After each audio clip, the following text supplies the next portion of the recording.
hoş gördük. Bugün sizinle hayatımızın ayrılmaz bir hissesi olan puldan, daha dəqiq desək, pul yığmağın sadə yollarından danışacağıq. Bəlkə də çoxlarınız deyirsiniz, mənim gəlirim azdır, necə pul yığım? Bəzilərimiz isə düşünür, onsuz da hər şeyə pul gedir, artıq nədən qaldı ki yığım edim? Bugün burada sizə sübut edəcəyəm ki, pul yığmaq çox pul qazanmaqla yox, ağıllı və planlı davranmaqla mümkündür. Bu çıxışda sizinlə çox sadə, praktik və real həyatda tətbiq edilə biləcək üsulları paylaşacağam və əmin olun, dinlədikdən sonra siz də bu vərdişi həyatınıza gətirmək istəyəcəksiniz. Pul yığmağın psixologiyası. Pul yığmaq sadəcə rəqəmlərlə deyil, həm də düşüncə ilə bağlıdır. Əgər pul yığmaq istəyirsinizsə, ilk olaraq beyninizdə bunu qəbul etməlisiniz. Ən çox eşitdiyim ifadələrdən biri budur. Onsuz da maaşım azdır, necə yığım? Bu düşüncə sizi məhdudlaşdırır. Əgər 300 manat maaşla belə düzgün idarə edə bilsəniz, 1000 manatla da uğurla yığa bilərsiniz. Unutmayın, pul yığmaq artıq qalandan yığmaq deyil. Əslində düzgün yol budur. Əvvəl yığım, sonra xərcləmə. Pul yığımının məqsədi olmalıdır.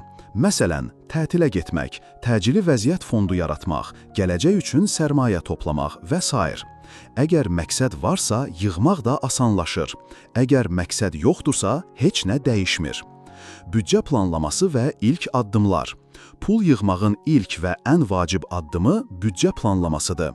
Sadə bir dəftər və ya telefon tətbiqi ilə başlayın. Ayın əvvəlində bu suallara cavab verin. Mənim ümumi gəlirim nə qədərdir? Hər ay nə qədər və nəyə xərcləyirəm? Hansı xərclər zəruridir, hansıları sadəcə istəkdir? Büdcəni sadə şəkildə 3 yerə bölün. 1. Zəruri xərclər, qida, kirayə, kommunal xidmətlər. 2. İstək xərcləri, əyləncə, geyim, restoran. 3. Yığım və ehtiyat fond. Tövsiyə olunan bölgü belədir. 50% zəruri xərclər, 30% istək xərcləri, 20% yığım. Əgər indidən bu bölgüyə uyğunlaşsanız, bir neçə aya yığım etdiyinizi görəcəksiniz. Sadə və effektiv qənaət yolları. İndi isə pul yığmağın gündəlik həyatda tətbiq oluna biləcək üsullarına baxaq. Bunlar kiçik kimi görünə bilər, amma nəticədə böyük fərq yaradır. 1. Xərclərinizi yazın. Gündəlik xərclərinizi qeyd etmək sizə nə qədər pulun hara getdiyini göstərir. Hər yazdığınız gün sizə 10-15% qənaət qazandıracaq. 2. Gündəlik limit qoyun. Məsələn, gündəlik 10 manatlıq xərcləmə limiti. Beləliklə, nəzarətsiz alış-verişdən qaçmış olacaqsınız. 3. Kiçik xərclərə fikir verin. Kassa yaxınlığında alınan şirniyyat, içki və s. Bunlar ayda 50-100 manata qədər əlavə xərclər yaradır. 4. Evdə yemək pişirin. Kafedə gündə bir dəfə yemək ayda 300 manatdan çox xərclənəkdir. Özünüz hazırlasanız, bu məbləğin yarısından azına qurtararsınız. 5. Abunəlikləri yoxlayın. Netflix, Spotify, tətbiqlər. Əgər istifadə etmirsinizsə, abunəliyi dayandırın. Aylıq 10-20 manat qənaət belə mühümdür. 6. Təkrar istifadə edin. Alış-verişə çıxmazdan əvvəl evdəki geyim və əşyaları gözdən keçirin. Çox vaxt lazım olmayan şeylər alırıq. 7. Yox deməyi öyrənin. Hər istəyə bəli demək sizi maddi cəhətdən çətin vəziyyətə sala bilər. Büdcənizi qoruyun. Gəliri artırmadan da pul yığmaq mümkündür.